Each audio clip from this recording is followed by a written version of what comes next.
Let your achievements speak for themselves and let others be proud of you.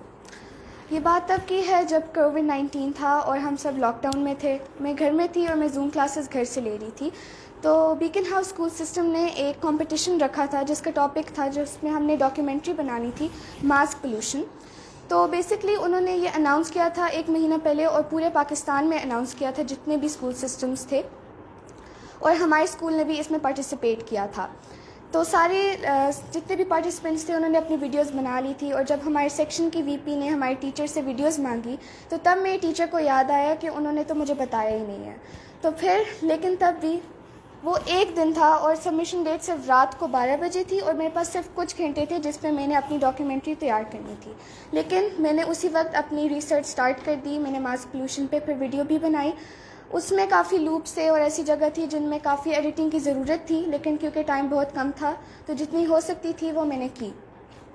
میں بالکل بھی hope فل نہیں تھی کہ میری کوئی پوزیشن آئے گی یا میری ریوارڈ کوئی ایسے ملے گا, لیکن آپ کو ایٹ لیسٹ کمپٹیشن میں حصہ تو لینا چاہیے. آپ یہ ضروری نہیں ہوتا کہ آپ جیتیں یا نہ جیتیں. تو بس پھر کچھ دنوں بعد اس کا رزلٹ آیا, اور جو سارے ملک کے ٹاپ ایجوکیشنسٹ تھے ان کی جیوری بیٹھی اور انہوں نے رزلٹس لائیو اناؤنس کرنی.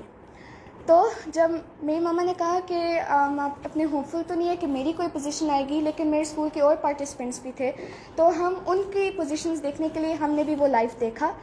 لیکن جب وہ اناؤنس کر رہے تھے تو میری بھی اس میں نیشن وائڈ 2nd پوزیشن آئی, اور یہ میرے لیے ایک بہت پراؤڈ مومنٹ تھا کیونکہ میں نے صرف کچھ گھنٹوں میں وہ ڈاکیومنٹری تیار کی تھی اور ساروں کو 1 منتھ ملا تھا اس کو بنانے کے لیے.